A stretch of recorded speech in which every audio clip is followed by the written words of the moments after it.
Greetings, everyone. Thank you for joining us. My name is Sakhan Tim. I live in the state of Washington, USA. Joining us live with Chhunny, who lives in Cambodia.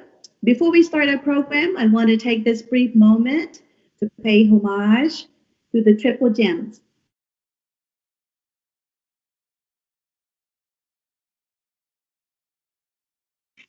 Namo tassa bhagavato arahato sama sambuddhassa. Namo tassa bhagavato arahato sama sambuddhassa. Namo tassa bhagavato arahato sama sambuddhassa. Thank you for this moment. So today's Dhamma talk will be on Visakha Puja Day. It will be featuring in English by our three special speakers from all over the world. Visakha Puja Day is very important for all Buddhist devotees, which it will start in the next 2 days. On the next 2 days of full waxing moons. So without further ado, I'm going to turn this over to Chhunny to introduce our special speakers. Thank you, Sakhan. So how are you doing? I'm fine.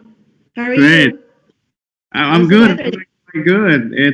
It's my great pleasure and honor to be here. So let me pay respect to the three venerable from different parts of the world right now.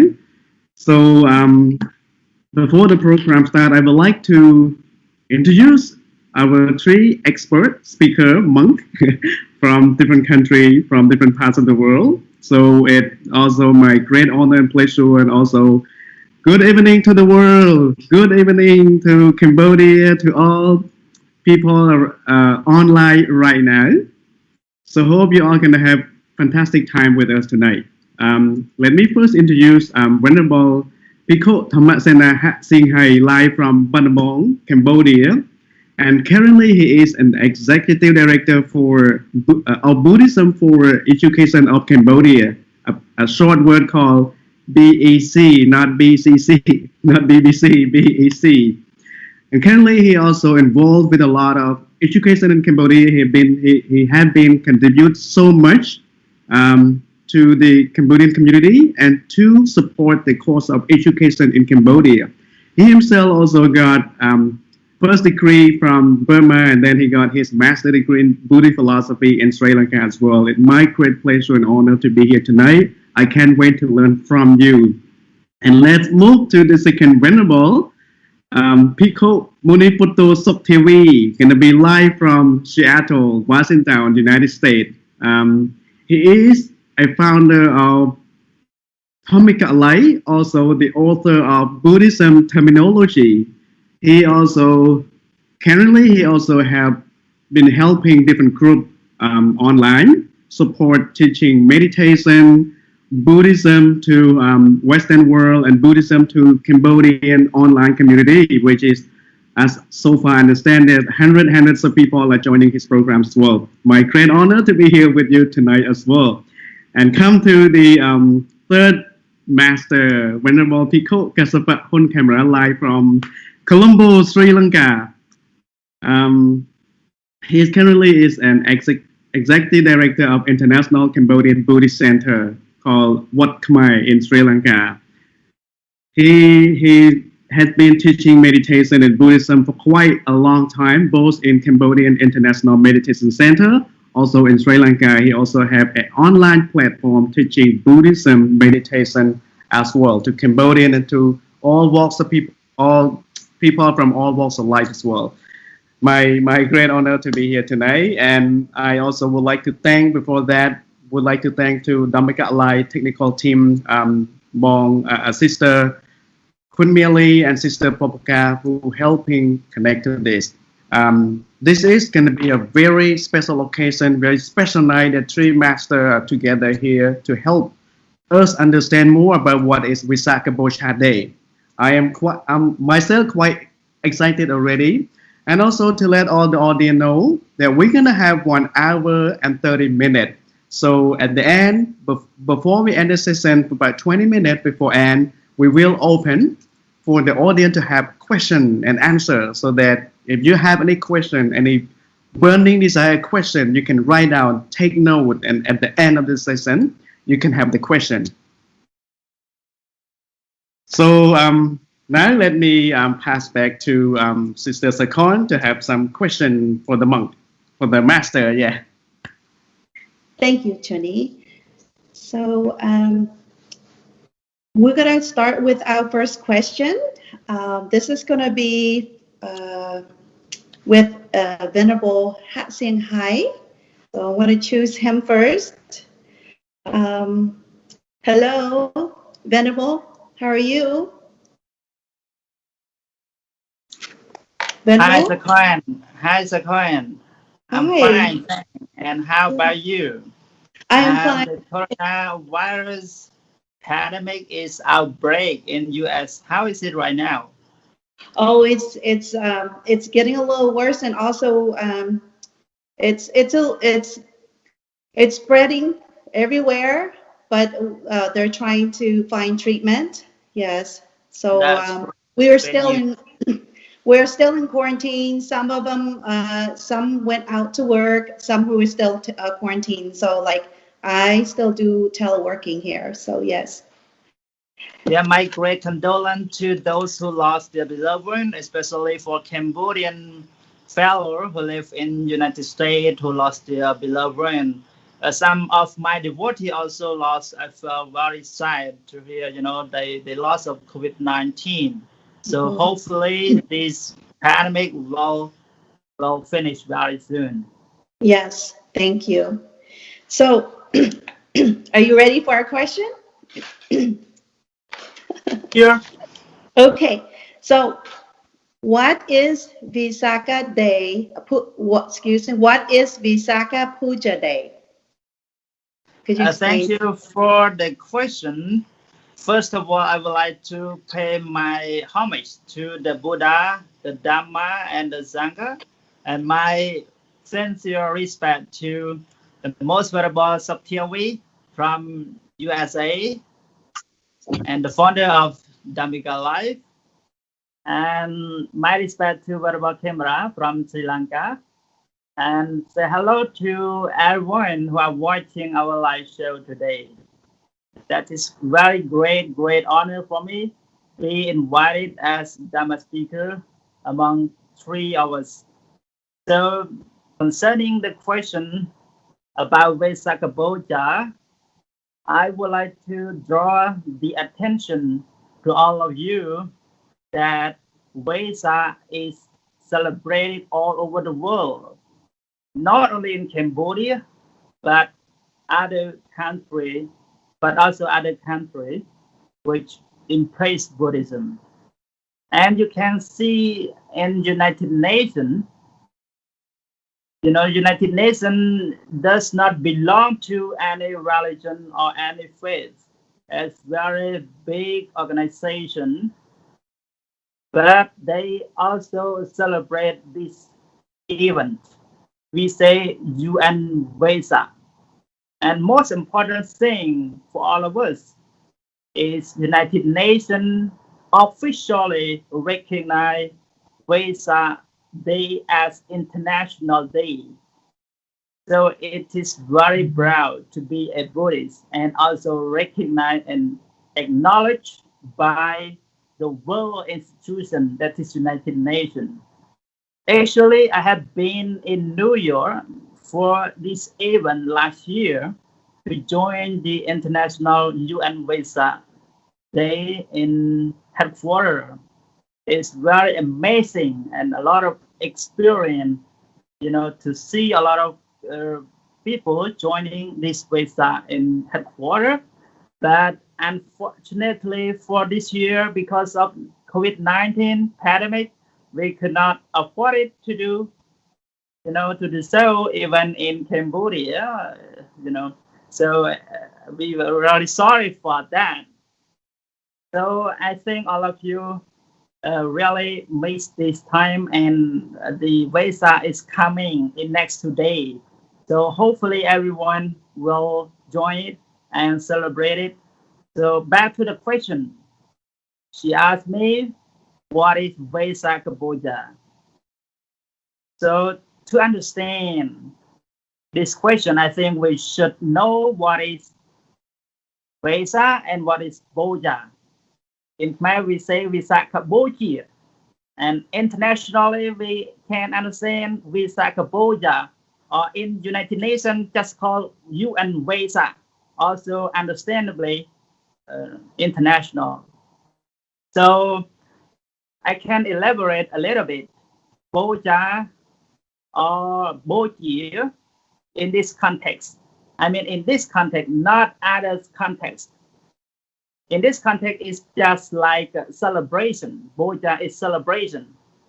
To do something to offer. To do something to offer. That is puja. And simply it is just like celebration. And another word that is Vesa. Vesa is just a month actually, but it's lunar month, right? But why all of us as a Buddhist we celebrate in this Vesa? Or we have to just worship the month or what? What for? Actually, it's very important for this month. We say Vesa in Khmer or in English May. In May, right? The 5th month. So yeah, it's very important for all of us to understand, because this question, I think everyone got it in their brain, why we have to do celebration of Vesa, even United Nations have to celebrate it. Why so important? As what we have to know is really important, because we commemorate the 3 main events. So what are the 3 main events?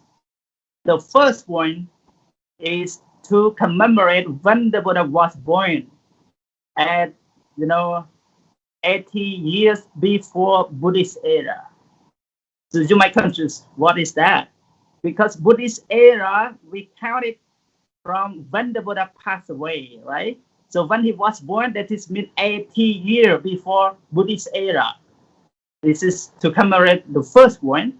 And the second one, when the Buddha attained enlightenment at the age of 35. And when the Buddha passing away at the age of 80. But why is the 3 event? And what happened in this May or Vesa? The important thing is that this main 3 events happen on the full moon day. Full moon day, that is when the moon is full. So when the Buddha was born is on the full moon day of Vesa, but just different, different year. And when he attained enlightenment as well, on the full moon day of Vesa, at the age of 35 of himself, that he have done the self-mortification for 6 years when he left his kingdom, in the forest, and then he got the middle way, and then he attained enlightenment under the Buddha tree at the age of 35. So it's most important even on the full moon day. Yeah, this is the second event. And the third event is that when he passed away at the age of 80. So it's not so long. The life of Buddha just 80 years old. And the important is that on the full moon day of Vesa as well. So it's important for every day or not. Actually, it's very important every day, like the first, the second, and the 5th. But important is on the full. So important is on the full moon day, because that event happened on the full moon day of Vesa, just different year. So we have learned a lot of things. As we are a Buddhist, we have understood the Buddha's teaching, and we practice his Dhamma, and we really thankful and we really grateful to our master, great master, we said Buddha. So that's why we have to celebrate Vesa Day. So once again, not to worship the month, not to worship the man or the date, Actually, it's not important the date or the month. The important for us is we have to recall to the Buddha's teaching on the birth and his enlightenment and his pass away on the full moon day of May or Vesak. That is called Visakha Puja that we all celebrate together globally all over the world. Thank you. Thank you so much. That is a whole lot of explanation. And so I've learned that, so from you, Vesa is a lunar moon, and Bojia means celebration, and the three significant. So thank you so much for sharing that. So I'm going to handle this to Chhunny. Thank you, Sakhan. Thank you so much. So now I'm going to turn my question to Venerable Munipatto Theavy, which is live from Seattle, United States. So Venerable, let me pay respect to you. How are you doing? Hello, brother Chhunny. I'm doing good. What about you in Cambodia? I'm all good. Cambodia, all good. The COVID situation is pretty well now. We don't see any new cases, and people feel much better at the moment. What happening? Everything okay over there? Yeah, everything is fine, but the pandemic is still going on, even though it's getting less a little bit, but people should not be careless. And the weather is still cold even though it is springtime, but the weather is such cold, it might be very easy to get infectious for the disease. So what about the weather in Cambodia?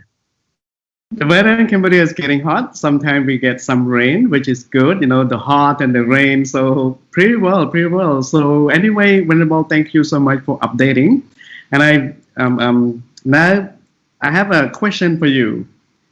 So what does Visakha Puja Day mean to you?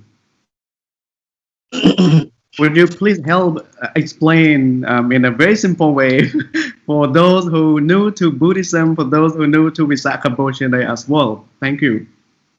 Thank you so much for the question. For me, it's about how does Visakha Puja means to me. But for everybody else, you may have different meaning when you talk about Visakha Puja, but in general, as you have already understood from the talk of Venerable Sienghai, he already mentioned about the remarkable events, the three events that happened to the Buddha, his life, enlightenment, and Parinibbana. So this is the very remarkable and auspicious day for Buddhists and all people around the world, not just the Buddhists. But to me personally, it really means a lot because as I am a Buddhist monk, as I am a disciple of the Buddha, it really has an important meaning for me as a Buddhist monk.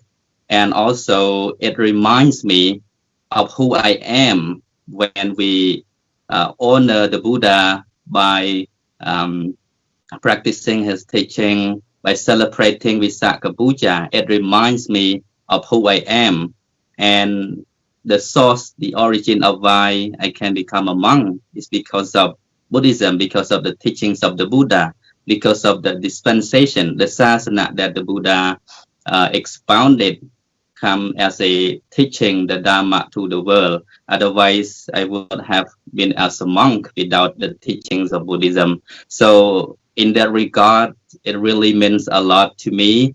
And also, if we were to talk among all events in Buddhism, Visakha Puja is the most important event in Buddhism because it commemorates the three main events throughout the historical life of the Buddha since the day he was born, which is fall on the 15th full moon day of Visakha, the lunar month of May. And again, at the age of 35 years, when he attained to complete enlightenment, Samma Sambuddha. This is also very, very special event for the world, not just for the Buddha himself. When he attained to complete enlightenment, fully endowed with knowledge and wisdom, and practices virtue, compassion, and purity, it means he has brought the light to the world through his teaching. We cannot imagine a day without the enlightenment of the Buddha, how the world would be without the teaching right now, which is still very relevant to the contemporary world. And with the third event that happened at the age of 80 years, when the Buddha Parinirvana, he completely passed away at the age of 80, which is also fall on the 15th full moon day of Visakha. So because of these three main events that happen miraculously, wonderfully happen on the same day and month, that remarks the one of the most important event in Buddhism. And we, as a Buddhist, always remind us of the great virtues, attributes, and the great compassion of the Buddha that he has delivered to all beings, regardless of race, colors, religious belief, beings or non-human beings, human beings and non-human beings, all people who have sattha or confidence in listening to his teaching can attain full liberation. So to me personally, in conclusion, I think it's really very important meaning to me as a Buddhist and as a Buddhist monk, a disciple of the Buddha, to commemorate, also to celebrate the Visakha Puja in honor of the teachings of the Buddha himself. Thank you. Thank you so much, Venerable. Really much appreciated for your insight. Let me just repeat what you have just said. So the Buddha was born, gained enlightenment, and entering the Nibbana or passing away on the same day of full moon, and also the same month, only different year. So the year. So for the audience, this is really amazing. This is really special. So the light that he was born, the light that he gained enlightenment, and the light that he passing away into Nibbana, it's all the same day and month. Only the year is different. So once again, thank you so much for your insight, Venerable. Let me pass this to Sister Sakhan for the next question.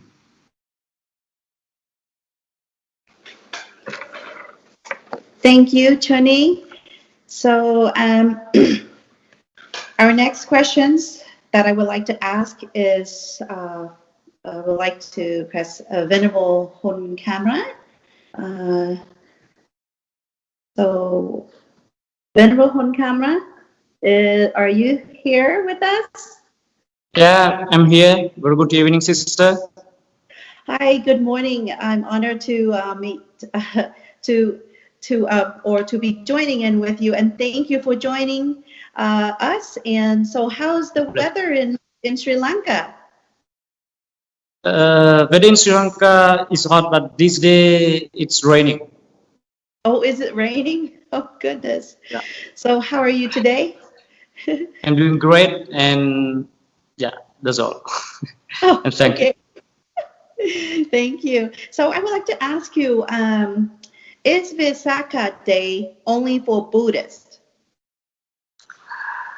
Okay, so Namo Buddhaya, Namo Dhammaya, Namo Sanghaya.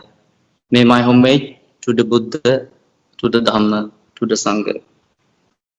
Very good evening, everyone from Sri Lanka. Dear Venerable Sirs around the globe who are watching us on Facebook Live, and especially my respect to my dear Venerable brothers, Venerable Sienghai, Venerable Theavy.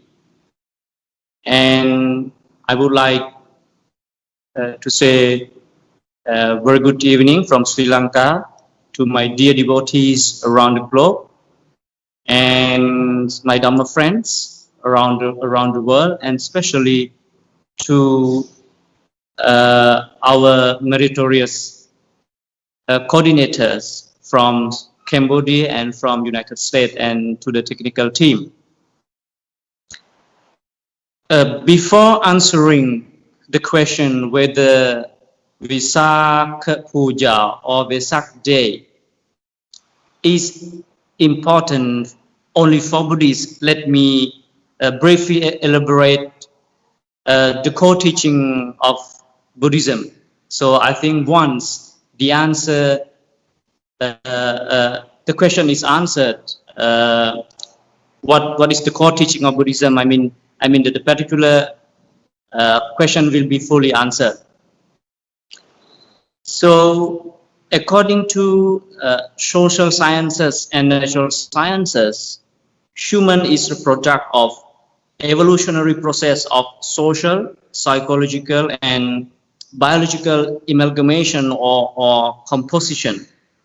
Similarly, according to the Buddhist point of view, human is made of or composed of 5 aggregates. The groups of physicalities and mentalities. Simply, we are the products of mind and body, or physical and mental process.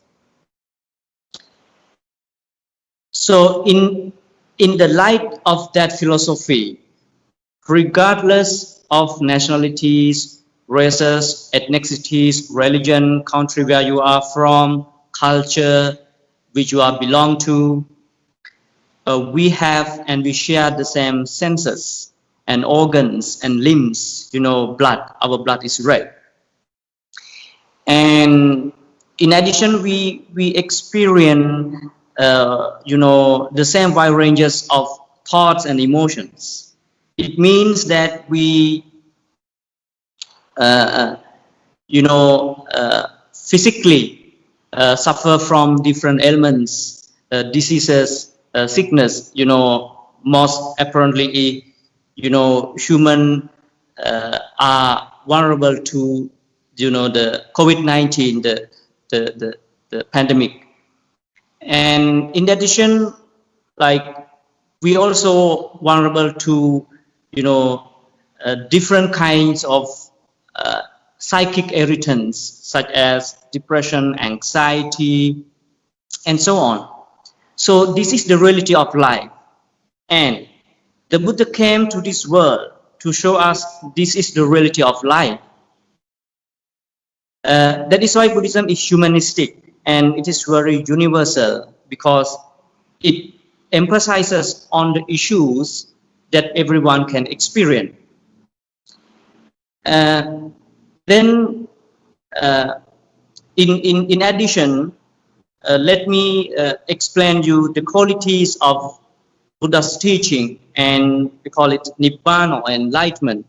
So there are 2 metaphors and similitudes concerning the enlightenment. One is sky. So no matter where you are, no matter where you are from, when you look up, you can see the sky. So it means that the sky is for everyone. And another simile is the earth. We live up on the earth. The earth belongs to everyone. And another simile is, let me add another simile, the blissfulness, gaining from practicing Buddhism is like a water. So there are 2 substantial qualities of water. One is coolness, another quality is ability or capacity to quench, the thirst of everyone.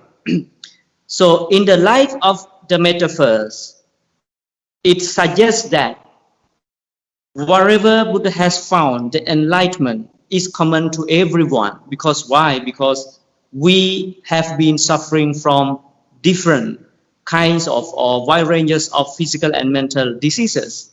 So this is the reality of life. And secondly, Buddha sacrificed the entire his whole life or entire life, to bring up the philosophy to heal our suffering, to extinguish our suffering, to eliminate our suffering. It means that he he sacrificed his entire life to create a peace, you know, in the world, especially the inner peace. So from that perspective, okay, from that perspective, Buddhism is human-centered and universal. And so let me go to another point, that when the Buddha came to this world and he had a great desire to attain enlightenment. So the purpose of attain enlightenment, out of a great compassion, he wanted to share his knowledge for the world, for once those who suffer from, you know, illness, the mental illness. So he didn't specifically, you know, spread his teaching for the sake of Buddhists. No, he didn't. And the final point what I want to make is, you know, there are many great, you know, people in the world who sacrifice their entire life for the sake of humanity, like Mahatma Gandhi and Martin Luther King and so on. And I asked him the question, why we commemorate their service, why we appreciate their service annually or wherever, I mean, whenever we want. So similarly, Buddha does not belong to Buddhists alone. He belongs to everyone around the world who are seeking the inner peace. So I think from that point of view, and in the light of the points that I have been presenting, I mean, to appreciate, to express our gratitude to the great man who sacrificed for the entire life, you no need to be a Buddhist. You can be anyone to appreciate his service. So, in conclusion, Visakha Puja or Vesak Day is not only for Buddhists, it is for everyone who accept and regard Buddha as their spiritual master. So thank you for the question. Thank you. Thank you so much. That was a lot of insight that you gave us. So just to kind of summarize a little bit, Venerable, you indicate that using analogy or that social, so we are made up of 5 aggregates with physicality and mentality, and just all sum it up that anybody can be a Buddhist follower. It's basically because it belongs to everyone, the world, and seeking for all peace. And so so it is for everyone, especially for this pandemic going on. Meditation is very important. And so, yes, thank you so much. And so, Chhunny, all yours. Yeah. Yes. Thank you so much. Thank you so much, Sakhan. So let me pay respect to the 3 masters again. I have a question for 3 of you, but let me start question with most venerable from Battambang, Cambodia, Venerable Sienghai. So my question for you: what are some activity one should do to celebrate Visakha Day? So after this question, I would like to also refer that to Venerable Theavy and then Venerable Khemara. So this question is for 3 of you. Yeah, thank you. Yeah, thank you, Brother Chhunny, and hello once again. The second question is about the activity that one should celebrate on Visakha Puja. In this question, I think my answer, I will refer to point that is internationally and domestically. So internationally, as I mentioned earlier, United Nations recognize Visakha as International Day. As my experience, a lot of the leader of Buddhism, they have gathering. For example, last year in Vietnam and also in Bangkok, there is a lot of religious leaders, especially Buddhism. They come together to have such a conference that is very meaningful. They can do any conference at any time, but the most important thing on Visakha Puja to commemorate the enlightenment, the wisdom of the Buddha, the wisdom that can bring us to the liberation from samsara. So we are the son and the daughter of the Buddha to do something on this occasion, to pay such gratitude to the Buddha. So we have done a lot of things in this event, and I also one of the speakers as well last time. But this time, because of COVID-19, our event have been canceled. Yes, this event you can search in Google or YouTube. You will be delighted and you will be like excited to watch and feel some kinds of being proud to be a Buddhist, and it's kinds of encouragement for you that you can, do something which is special for yourself, especially to develop your understanding, to develop your wisdom. It's the way of life. This is internationally that we can see the event that want to join and be ready for Vesak celebration. And another thing I would like to elucidate the event activity in Cambodia. That is our traditional, one who know how their tradition is very best for their own nation. So as a Cambodian, we should know it. This is the message for everyone as well. Most important thing is for the young generation. You know why? Because the young generation right now, the youth, they want to be like modernized people, right? And try to do something like copy from someone else, like Christmas or the other tradition. They know very well. Valentine's Day, they do it, very actively. But how about our Visakha Puja? That is our tradition, our Buddhism that can, emphasize our nationality. But sometimes we don't understand it. What is Visakha Puja? What is the activity that we can do it? To show we are a Buddhist, to show we are Cambodian. It's almost 100% that believes in Buddhism. In our constitution, we say 95% who believe in Buddhism, and Buddhism is the state religion of Cambodia. It's only one in the world, I think, that regard Buddhism as their own state religion. Even Thailand, even Myanmar, or even Laos, Sri Lanka, they don't take it, Buddhism as their religion, state religion. So this thing that we have to reconsider and should do something special on the Visakha Puja.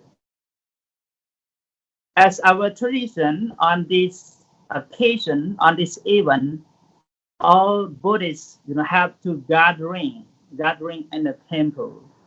And also, they some kinds of dressing the clothes traditionally, and with the flower in hand, they go to the temple to listen to the chanting of Buddhist monk.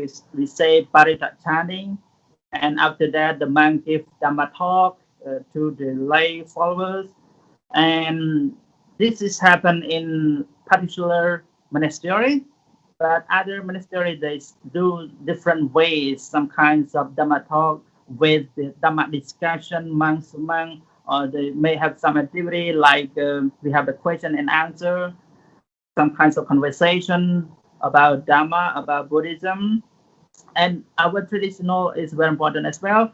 you can see at the temple at the countryside that still keep our tradition, that is the whole night, not just about 1 hour, 2 hours, but the whole night, that the Buddhist monk and lay people gathering in the temple, and they stay with the monks to recite Dhamma, to listen to the Dhamma the whole night, from the evening until the morning. So it's I got experience as well in our monastery. Most important thing is in countryside that keep this event, but in the city, because sometimes it make noise to other people, so maybe they just spend about 2 or 3 hours. But I think we should keep our tradition, that one should join in this event to show our tradition as well. But most important thing is not only express, as activity, want to do this and want to do that, like to hold the flower, to candle, to have a candle light. It's just something that we see, it just appearance. So something that we are a Buddhist, we have gratitude to the Buddha. But most important thing is that, the activity that we can develop our virtue in our heart, the morality, the wisdom, the meditation in our heart, that we say Heri Ottappa, these two Dhamma that protect the world, that we say, we say Lokapala, that is protection, protection the world. So those who consist of the Hiri Ottappa, Hiri, that is mean the shamefulness of wrongdoing. If one is shameful of doing something wrong, it's very good already. And another thing is Ottappa, that is dreadfulness of doing wrong. If you're afraid of doing wrong, it's very good. So, celebration of Vesak is just the activity that we can do. But most important thing, we have to give Dhamma in our mind and do it daily in our life. That is to preserve the 5 precepts, or something like a charity. We say Sila, Dana, and Pavana. This is more important that we have to practice in our life. Thank you.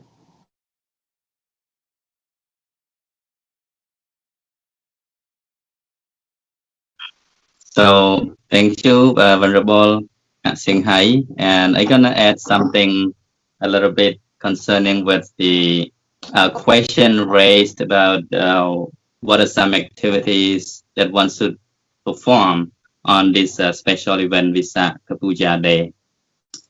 There are different ways of celebrating Vesak Day. In Buddhism, the Buddha expounded 2 kinds of puja.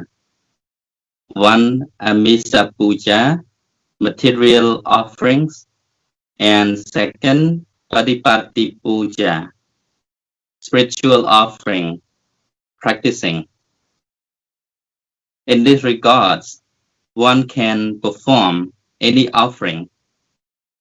For example, material offering, as we normally see every year when the Vesak Day comes, people gathering at the temple, monasteries, march the procession across the roads throughout the country,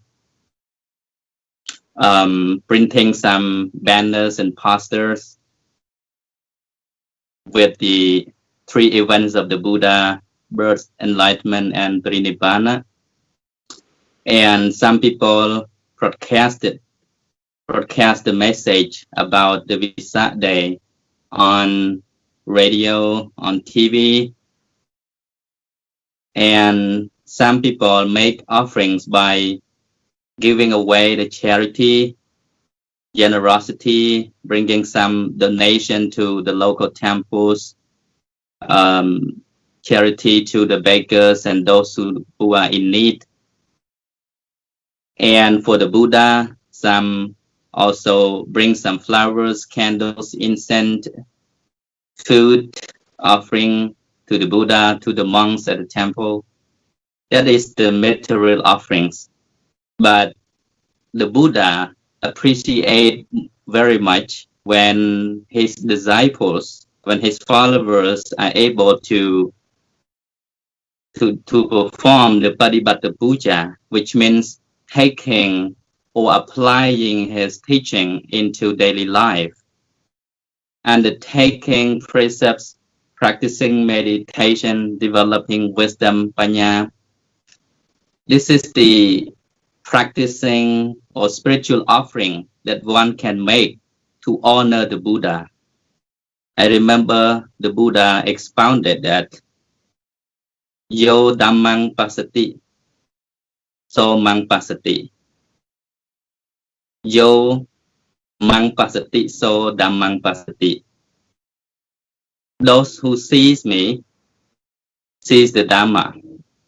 Those who see Dhamma sees me, which means if you want to honor the Buddha, honor his teaching by practicing it on your daily basis.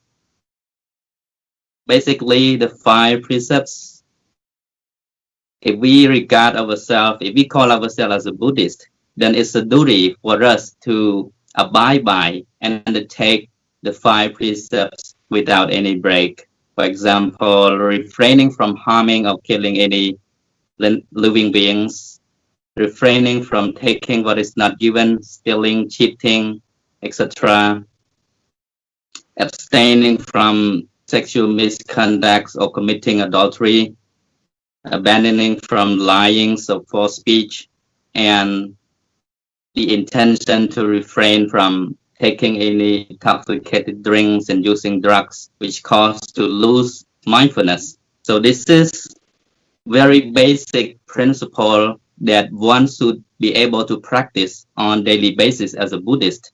Then you can be called as a good Buddhist without even the 5 precepts with yourself. How can you call yourself as a Buddhist? So to be able to be called as a good disciple and follower of the Buddha, it is important for us to be able to practice the teaching. Otherwise, we don't honor the Buddha. Those who honor me, that's the Buddha's word, those who honor the Tathagata, honor my teaching. My teaching, my Dhamma and Vinaya, the dispensation and the teaching of me will be your teacher after I left. So this is the words of the Buddha that he expounded to Ananda when he asked, who will be our guiding master after you passed away, after you enter Parinibbana? So there can be many ways for us to celebrate Visakha Day, and within this period of pandemic, because we are practicing the social distancing, which cannot allow us to social gathering at the temple as usual. So it is better for us to celebrate at our own home. We can, materially, you can offer flowers or water in front of the Buddha image, just like that. But most importantly, never forget to offer spiritual offering, which means to practice the teachings of the Buddha.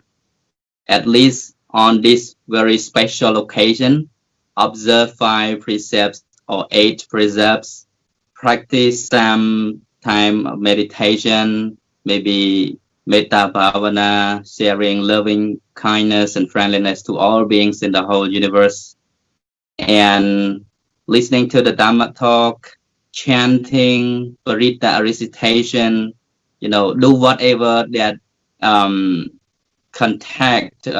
into contact with the Dhamma, with the teachings of the Buddha. That way you honor the Buddha. When you have the Dhamma in yourself, you have the Buddha in yourself. That's what he said. When you seize the Dhamma, you seize me. So the Buddha is in your heart. And the heart is not belong to any race or religious belief. This is universal. This is common to one and all. So just in case, if I may ask, if I am not a Buddhist, so how can I celebrate Visakha Day? Because I know, when I come to live in the United States, I see that some people, they've been practicing other religions, but yet they would like to observe and study the teachings of the Buddha, and even some, they requested my presence to share the lesson on meditation, and I told them that the teachings of the Buddha is very universal. His teaching is not discriminated, whoever, what kinds of life you come from, which background you from, what language you speak, what culture you follow, because this is the universal remedy. All beings are in deep suffering. Suffering is universal, regardless of race or nation. Suffering is common to one and all. So the medicine of the Dhamma, the teaching of the Buddha, is for one and all. It's common to everybody on this universe who seeks relief and liberation from the samsara vada suffering. And so, if you practice any other religion which prohibits you from worshipping or from paying homage to the Buddha, that is okay. Some people, they don't need to go to the temple, but yet they practice 5 precepts, just like some people in America. I know some friends who are American, they've been practicing 5 precepts ever since, though they never claim themselves as a Buddhist. So I said, this is not important that you have to claim yourself as a Buddhist, as long as you keep practicing the teachings of the Buddha. The Buddha was not a Buddhist. He himself was not a Buddhist, just remember that.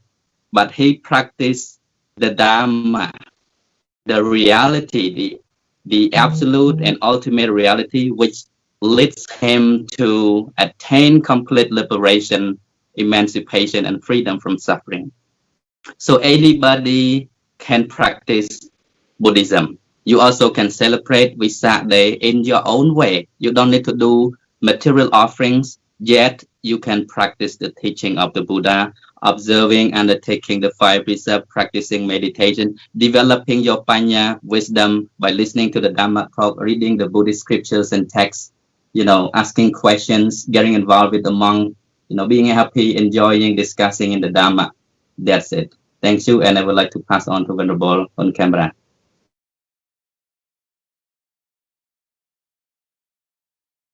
Okay, thank you very much, Venerable Saktivi, for the opportunity. I have nothing to say, but I have something to add.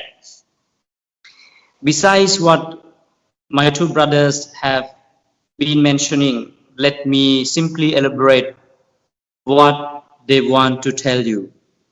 There are many activities to be performed, to be conducted, to celebrate Visakha Day or Visakha Puja, materially and spiritually.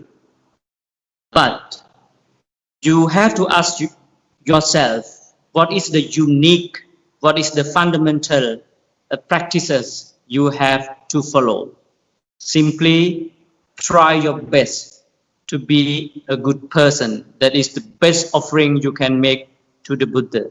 Wherever you are, make yourself to be important person for yourself and for your entire family, and especially for the world. Thank you very much. That's all from me.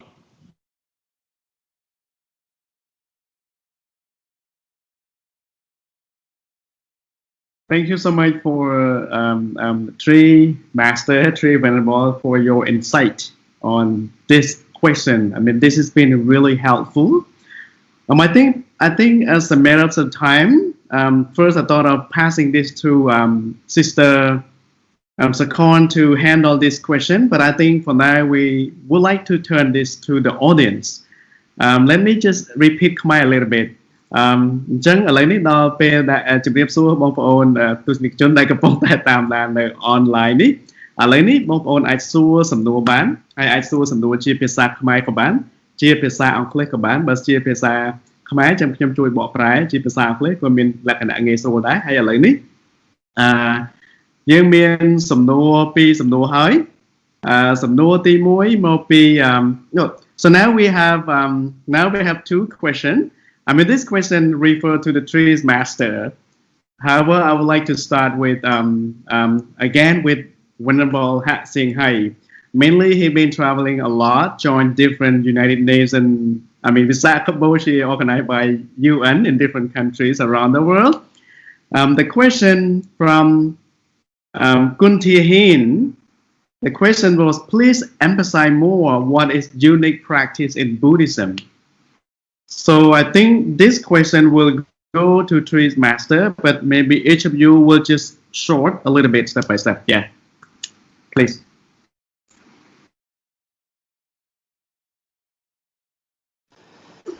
Yeah, thank you.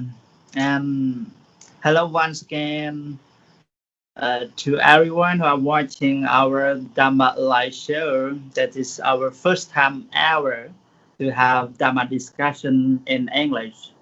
And yeah, now we got a question, right? So she asked, what is the unique practice in Buddhism?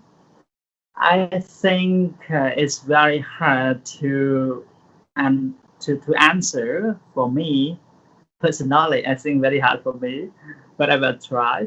I think if we see the teachings of the Buddha, we have a lot of Dhamma.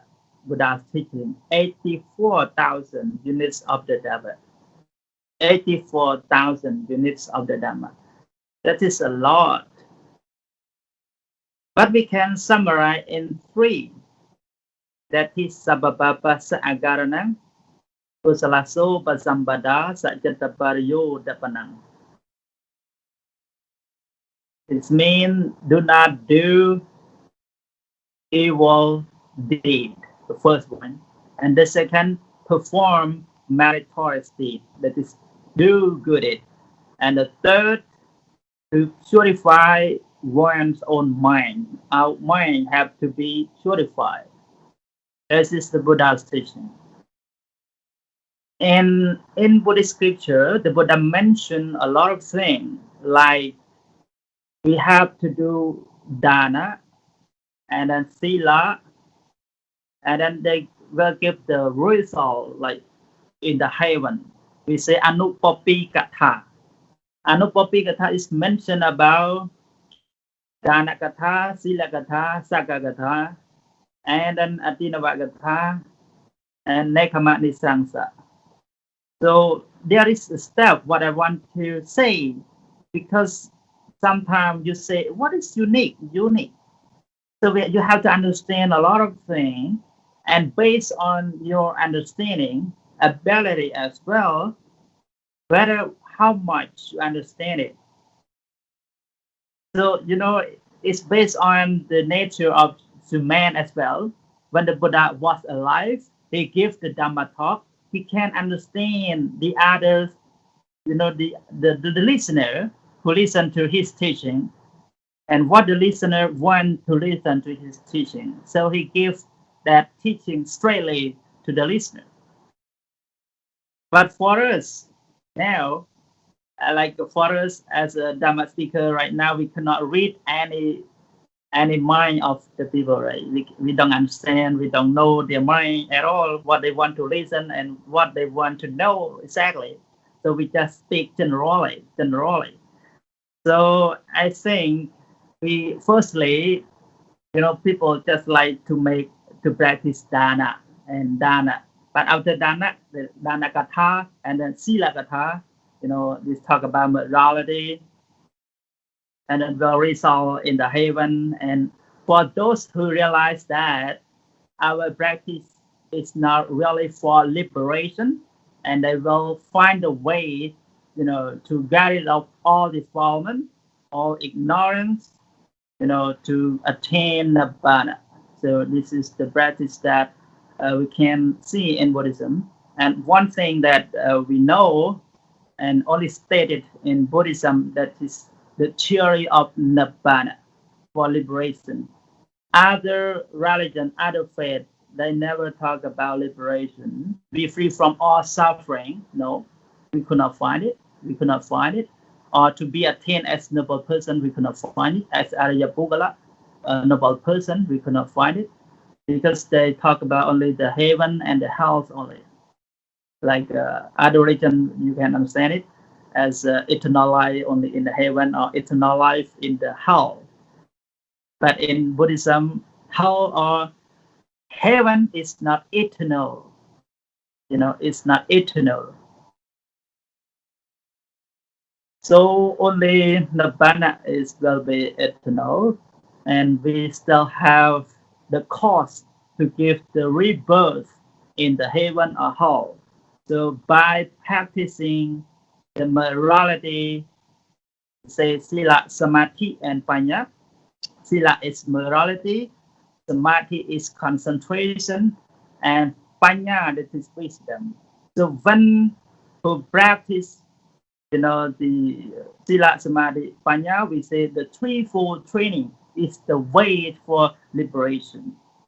So in summary, I can say that the unique practice of Buddhism is to find the middle way. The middle way.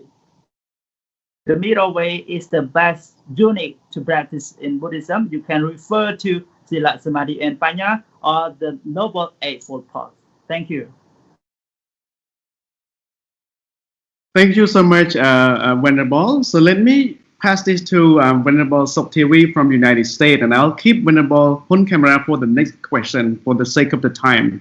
So Venerable Theavy, you have anything to add beyond that? Thank you. Yeah. So just to repeat the question that asked about what's the unique practice in Buddhism. So if I would like to add something to the question, because the question is not really specific, understandable. Let's say, what is the unique teaching of Buddhism? That way I can easily share my thought.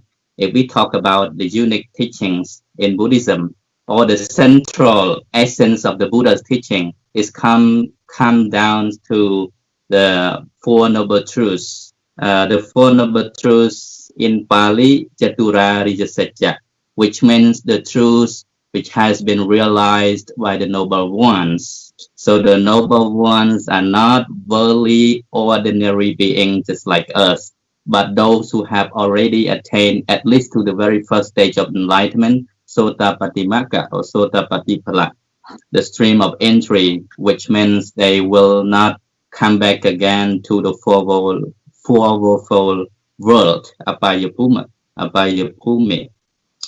And within the Four Noble Truths, which starts from the Noble Truths of suffering, Dukkha Ariya Satya, is to be understood and acknowledged that life is full of suffering and there is dukkha, unsatisfactoriness in life, physically and mentally. And secondly, dukkha samudaya ariya satya, the noble truths of the cause of dukkha, suffering, that is ignorance and dhamma, craving, attachment, desire, thirst, that is the cause of suffering. And then nirodha ariya satya, the noble truths of the cessation of suffering, or dukkha nirodha gamini padipada.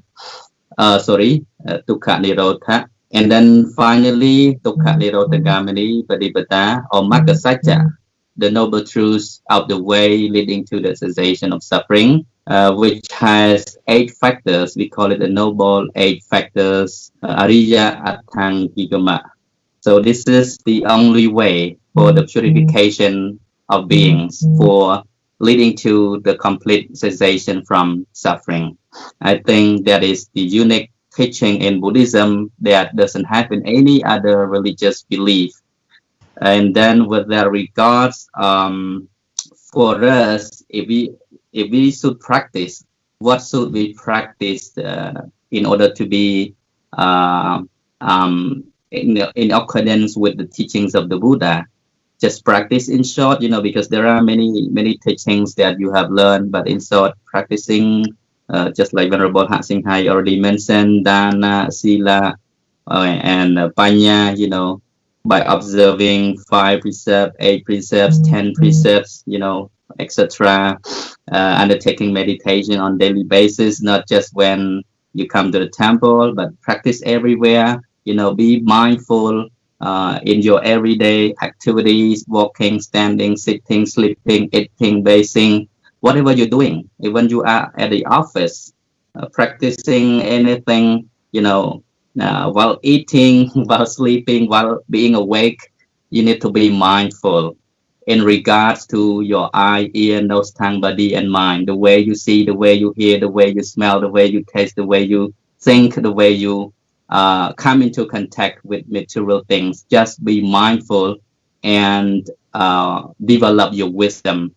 And that is the best way to practice the teachings of the Buddha. Thank you.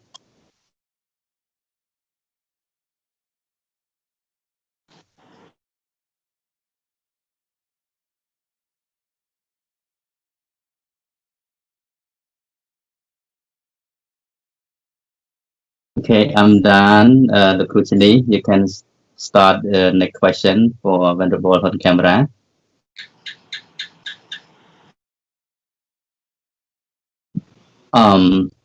Maybe something wrong with his internet. So yeah, It's okay. Sister, okay.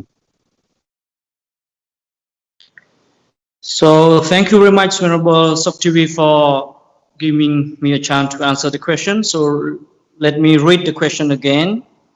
How to avoid negative people and those spreading hate, specifically in this difficult situation?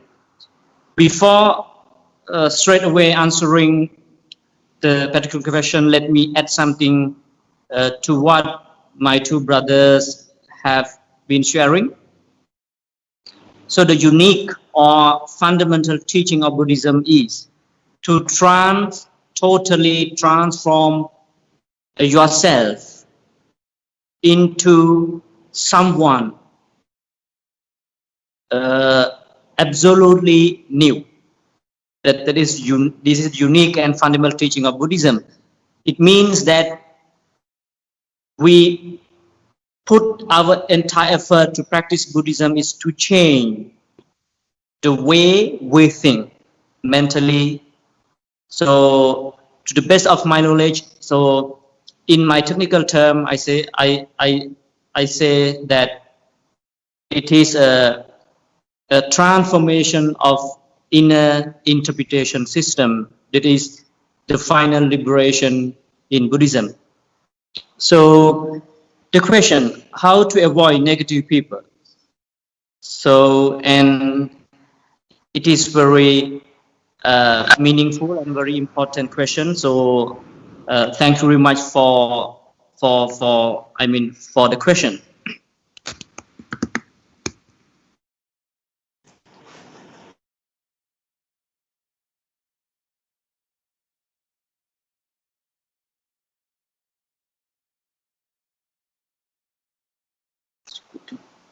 Sorry. Can you hear me? Okay. Yeah. Brother Chhunny, please keep going. Okay. Can you hear me now? Yeah. Okay, I'm sorry. Something wrong with my phone. Okay.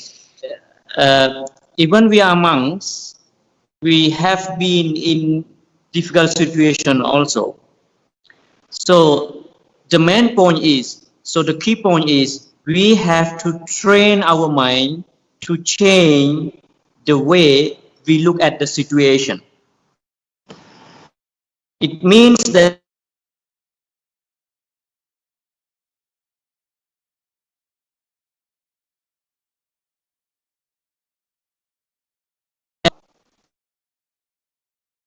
I'm sorry, I have the coverage issue, so I want to pass the question to Venerable Soktivi.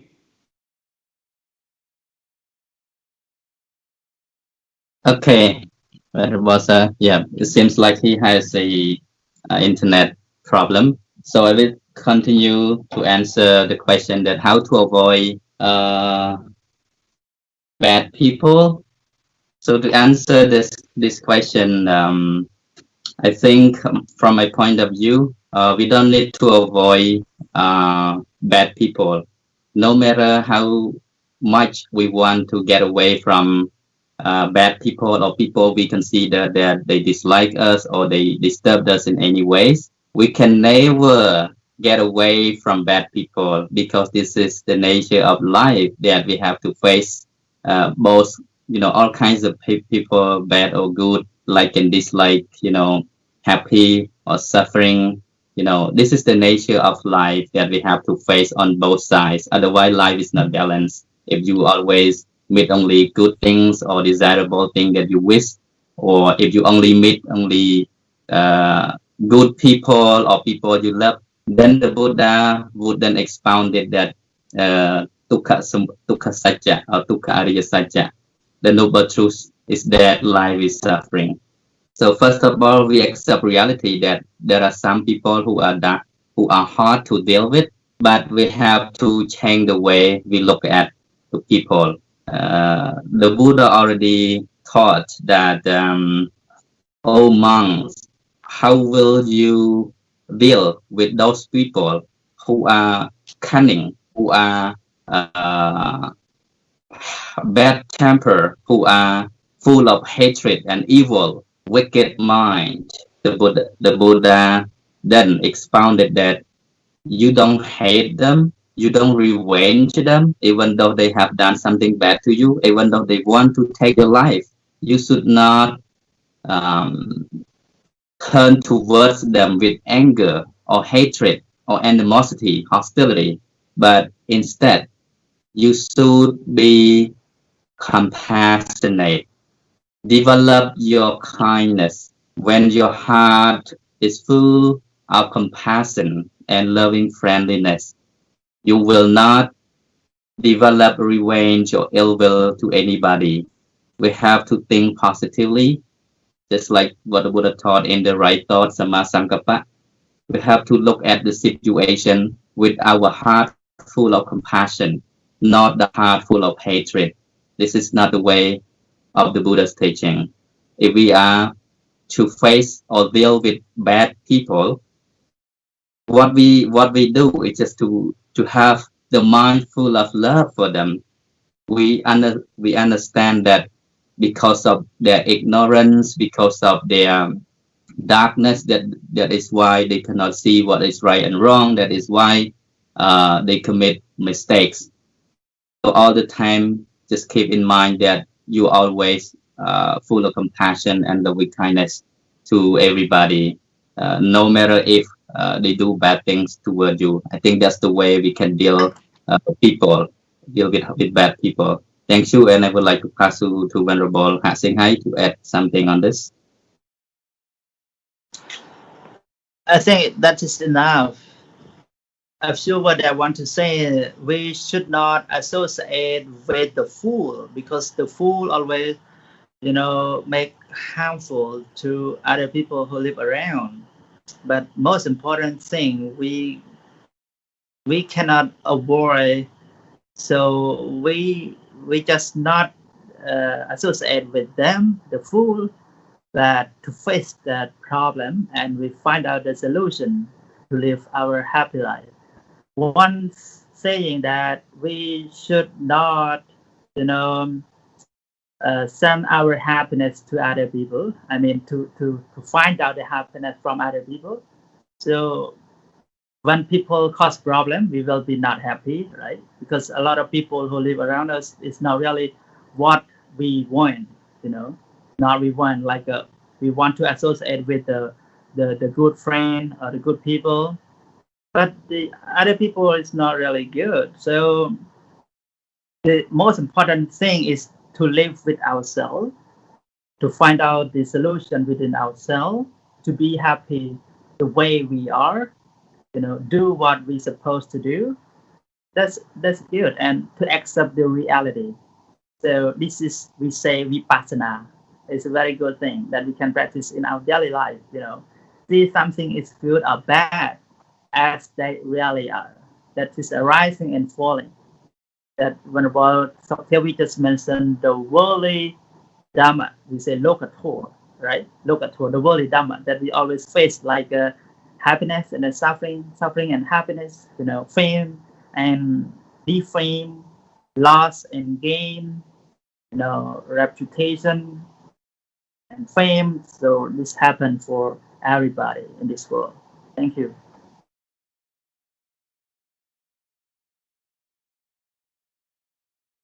So thank you so much, the Three Venerable, for giving us a wisdom and insight into Buddhism and Visakha Puja Day.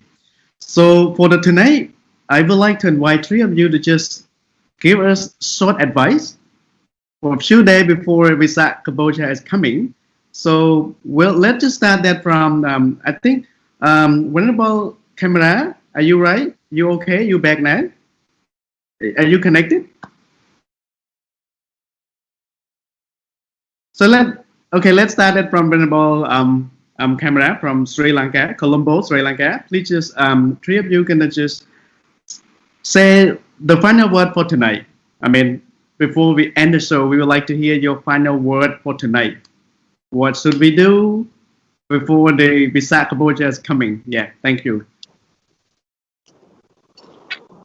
Thank you very much, brother. So it's my message to my dear Dhamma friends around the globe.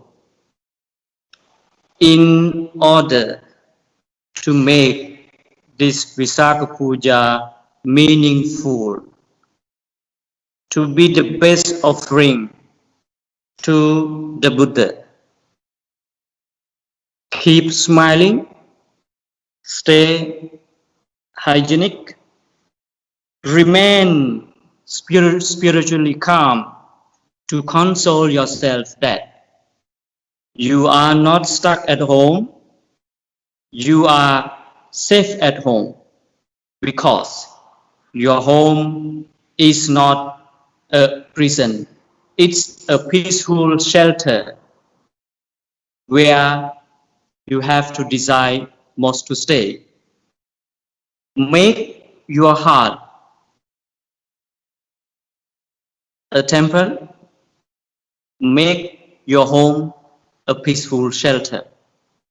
In the time of COVID-19, and in addition, you can practice other activities to commemorate Visakha Puja, to express your gratitude to the Buddha for his great commitment, dedication for us. So that's all from me. Thank you. Thank you so much. Let me pass this to Venerable Sienghai from Battambang, Cambodia.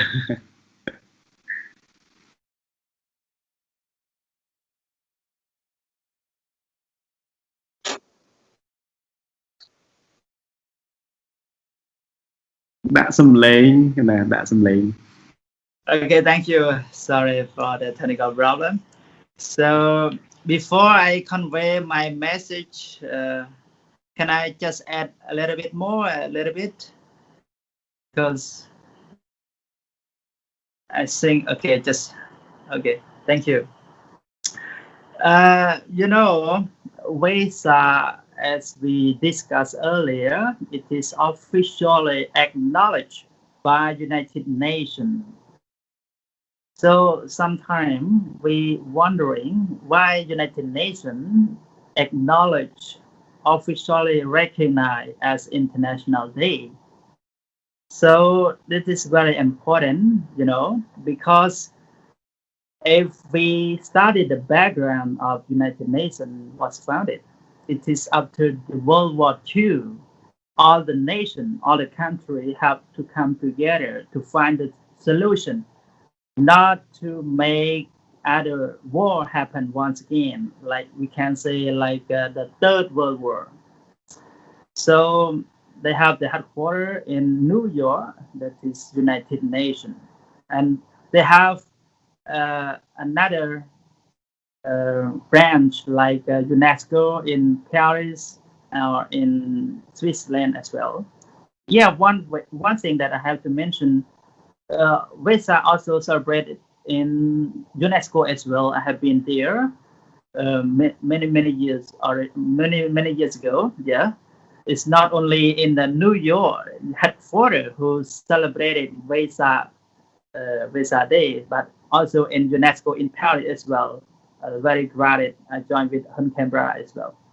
So I can illustrate elucidate two main factors that United Nations acknowledge Vesak as International Day. First one is concerning with we say Dhammanite. Dhammanite is about the law of nature, the law of Dhamma.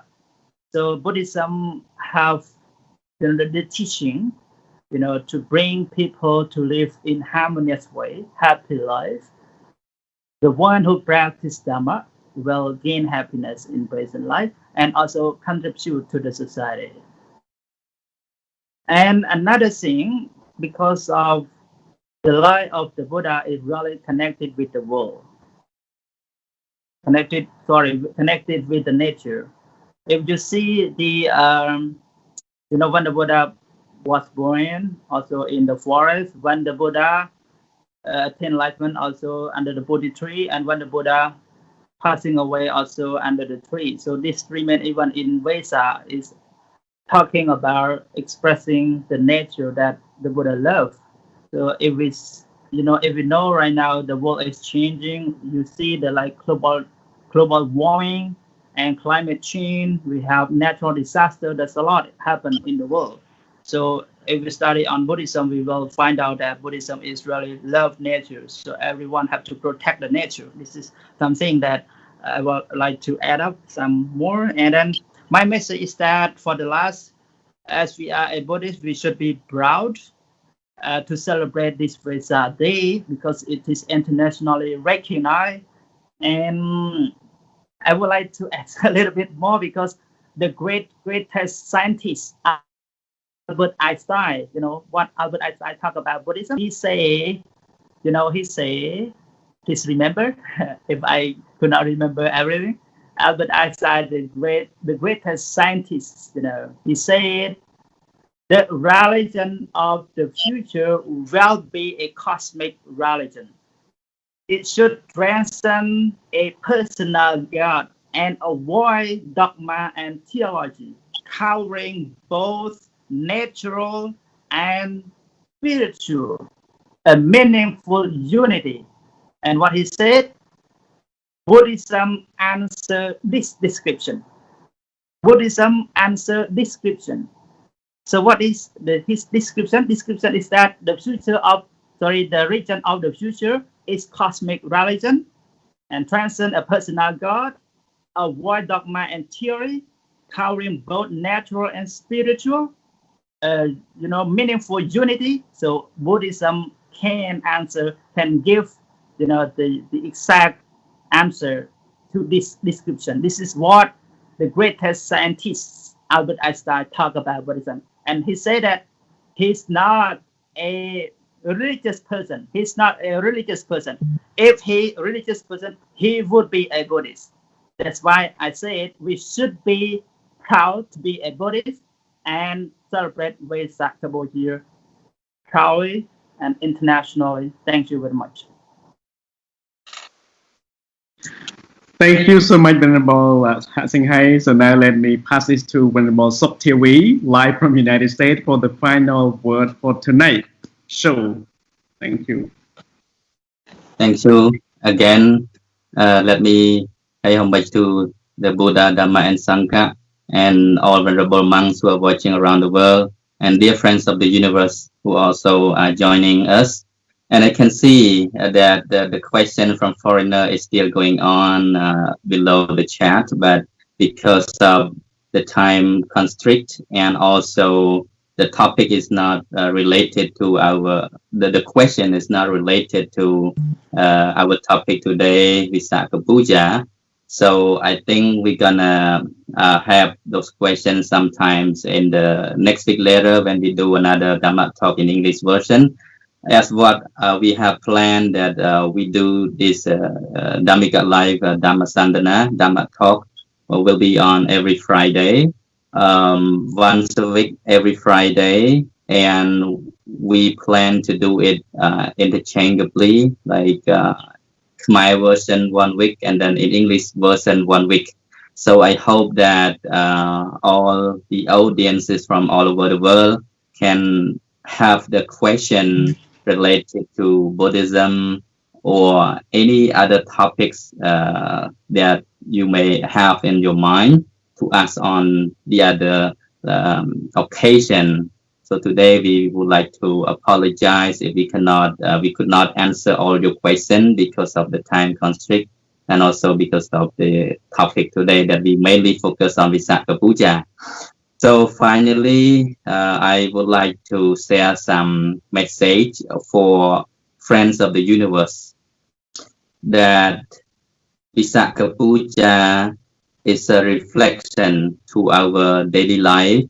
We commemorate the events of the Buddha because he was the great man who has come to this world with wisdom, who has spread the wisdom, compassion, purity, and virtue to the world. That is why he is remembered by the world even within 2,563 years ago. And in the next 2 days, 15 full moon day of Visakha, the new Buddhist era will come to the new era, which is 2,564. So this day also remarks the Buddhist New Year. On this special occasion, I would like to say Happy Buddhist New Year, Happy Visakha Day to all people around the globe. By the power of the compassion and wisdom, purity of the Buddha, may the blessing of Visakha be with you. May you be well, happy, and liberated. Thank you. Namo Buddhaya. Sadhu, sadhu, sadhu.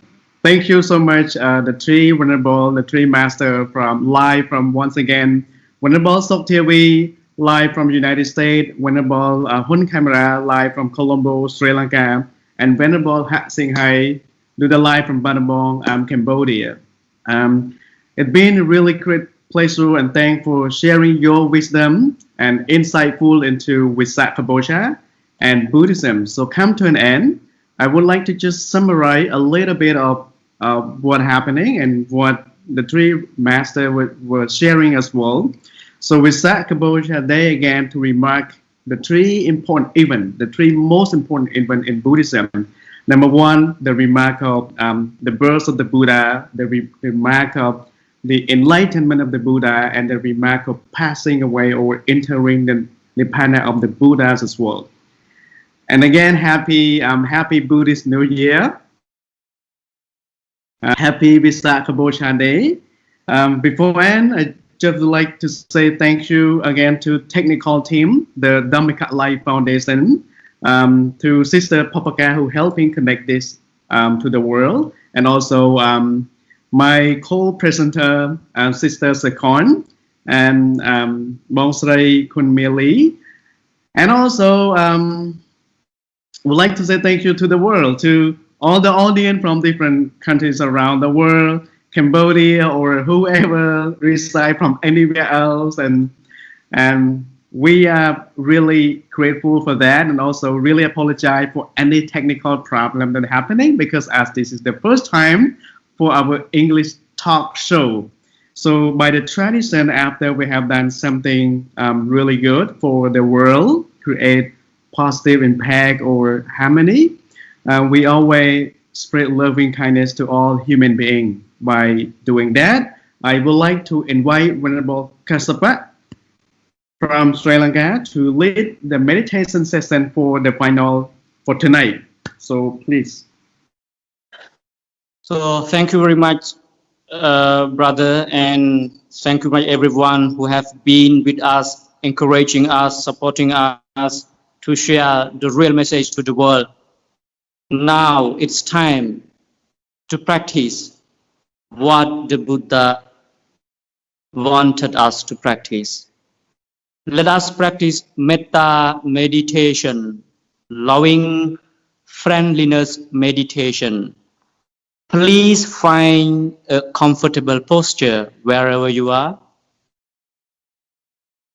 Let yourself relax. No tension, no stress in your arms, in your legs, in your shoulder. Just relax yourself. And take very deep breath 3 times slowly to relax your body and your mind.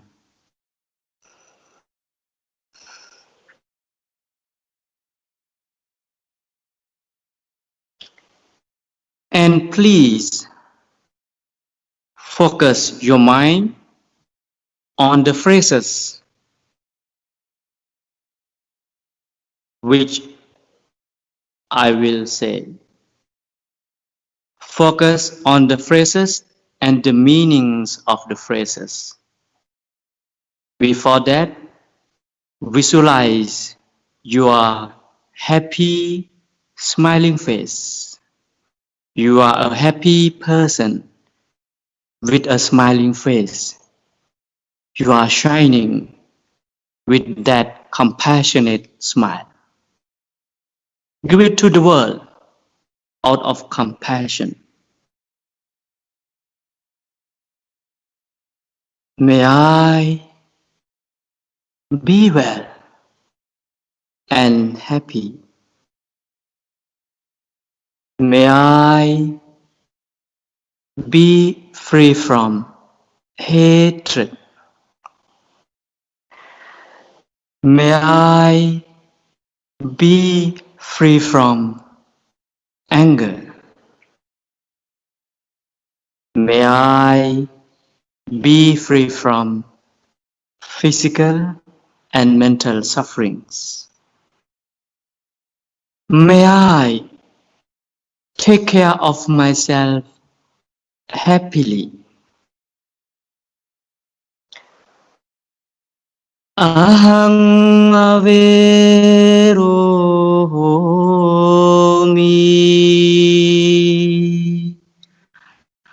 abhyapajyomi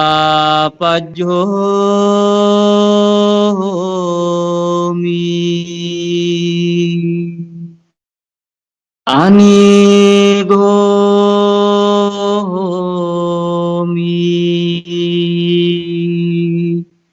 Sukhi attanang pariharami.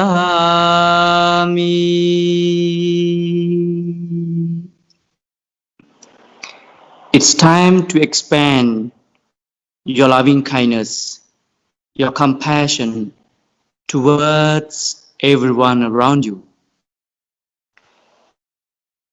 We are human. We have the same blood. We live under the same shelter. In this world, we are family. So we must be kind to each other, love each other, help each other, respect one another, practice metta every day, be happy every day, keep smiling with honest heart, use kind words always, be grateful, be positive, forgive even when it is really hard. May all living beings be well and happy.